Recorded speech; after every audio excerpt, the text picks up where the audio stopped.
of wish that people would stop focusing on the women element of it and just start focusing on like, what do we need to do to make things more inclusive?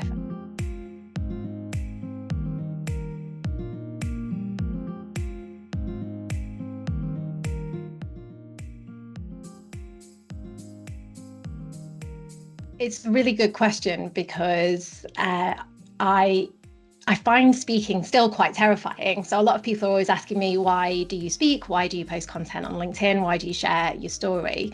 But I think there are so many people that I speak to that are afraid of putting themselves forward for opportunities because either they don't have the right qualifications or they don't feel confident enough yet, or they're waiting for some form of permission or some external signal to say, actually, I can go for it. And some of the best opportunities in my life have been as a result of somebody asking me if I'd be willing to do something or if I can do something. And I've just said yes, with the view of I'll figure it out later. So I think I want to share the story to kind of inspire people to go, you know what, just because that job description isn't for me from a qualification point of view, if you know you can do that, then go for it anyway. So yeah, I think for me, it's just like, I just speak to so many people that are held back by all of these external factors, and they don't need to be held back, they can just go for it.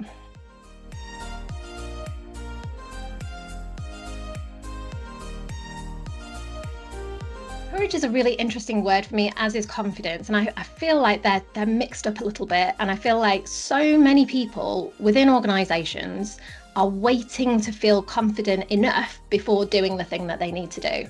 Whereas if you flip it around and reframe it and focus on courage to do the thing with a view that it might not be perfect, but you're going to give it a try anyway.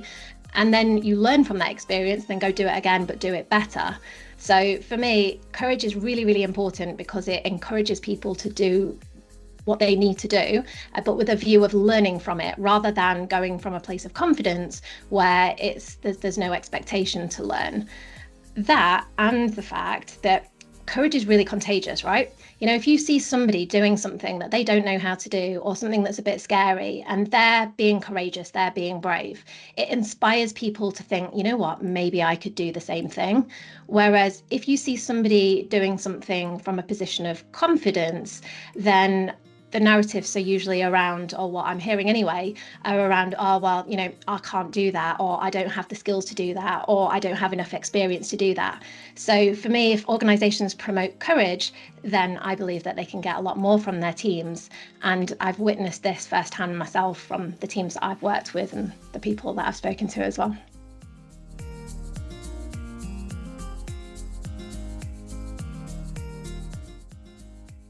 It's a really interesting topic around supporting other women and helping them in their careers and in leadership roles and also in business. And I kind of wish that people would stop focusing on the women element of it and just start focusing on like, what do we need to do to make things more inclusive and give more opportunities to people.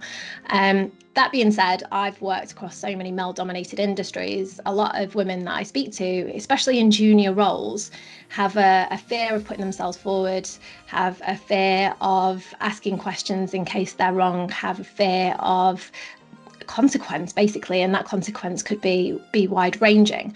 So I think for me, it's about helping lift up people and give them the opportunities to have what I'd call compassionate conversations, so that they can address some of the challenges that, let's face it, we all experience, but with compassion and empathy. Because for me, I don't believe that a lot of the casual everyday sexism that we experience is coming from a place like a negative place. I believe that it's just coming from a place of ignorance. And if we address it with compassion and empathy, then we can solve the real problem. That, and I'm really keen to start talking about some of the deeper conversations that I believe that we need to have, because I find that there's a lot of women in conversations that are taking place that just scratch the surface of what's actually going on instead of diving in deeper. And one of those is like, how do we support women, not just as they rise through the ranks and get promoted and get these opportunities, but how do we support women when they're at the top? Because especially in business and in leadership roles, it can be a very lonely place. You're dealing with a lot of emotional pressures, both at home and also at work. And I think we're all aware that when we're under pressure emotionally, if we don't have the right support networks, sometimes that can come out in our behaviour towards others. And there's a bit of a fear around addressing this, but again, from a place of compassion and empathy, by saying, right, okay, how can I support you, rather than trying to tear people down. I see it all the time that, women at the top, people are just looking for an excuse to say, all right, well, that's why they're behaving in a certain way, and trying to belittle them in some ways. Whereas I think for me, it's not just helping women rise up, it's helping women who are at the top help other women rise up. So be supportive instead of think that they need to, put women through what they went through. And then also, how can they recognise their own behaviours?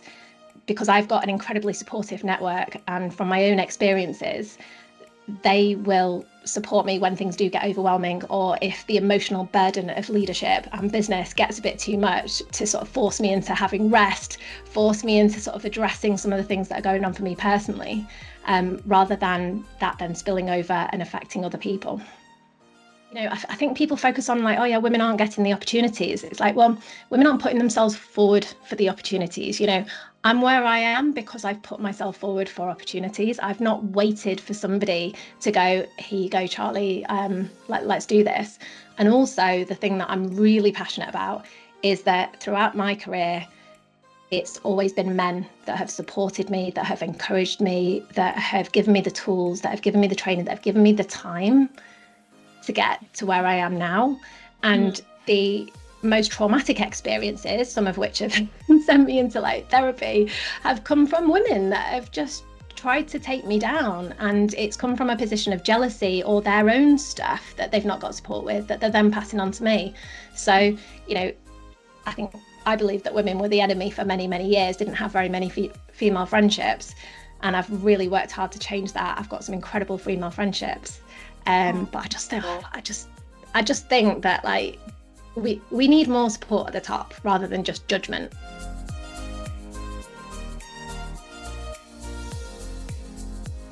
I think for me, it's not focusing specifically on men and women, but just focusing on like what leadership qualities can I draw upon that I want to then take into my role as a leader, but then also the things that I do.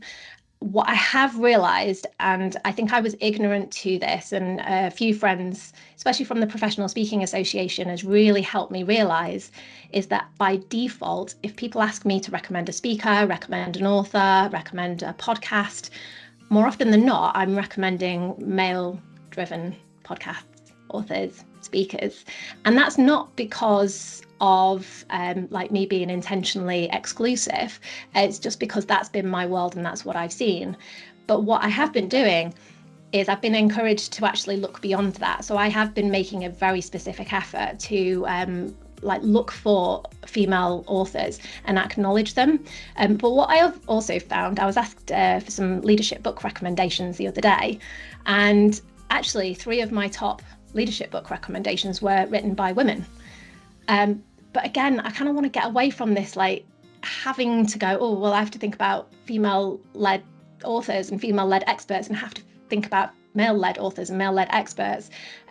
So I don't like the fact that we are talking about this, but also we do have to talk about this, because if you grow up in a male-dominated industry, or if that has been your normal, then actually taking the time, taking the effort to seek out content from other women, I think is really important.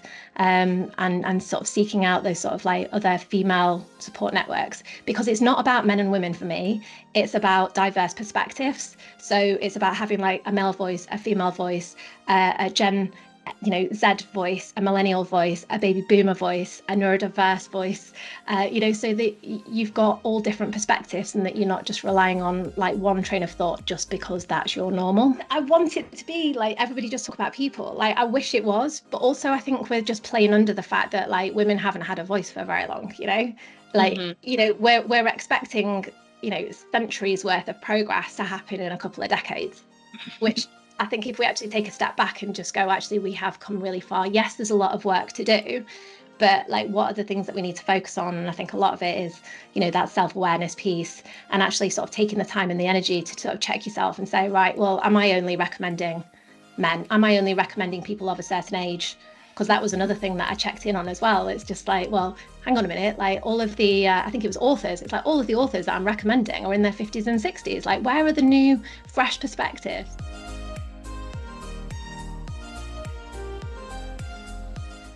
The key thing I want people to take away from one of my talks is that instead of spending energy thinking and feeling that they need to be more confident, or they need to get rid of imposter syndrome, or they need to get rid of issues around self-belief and things, put that energy into making courageous steps. I always talk about courage in motion, because confidence comes from action, but the action comes from courage. So it's all about like taking that first step, or also keep going and keep learning. And then the other thing as well, I know it was one thing to take away, but when you do implement courage in motion, you are courageous. Sometimes if you're not doing it for yourself, just think that actually it will inspire other people to do things as well. So sometimes we don't do the thing because we're like, oh, well, either, we're not that important, or our goals aren't that important. So a little reframe can sometimes be useful to say, right, well, actually, if I do it, then other people are going to see me do it. And that's really inspiring. And then they're going to do it. And then it's going to have an amazing ripple effect.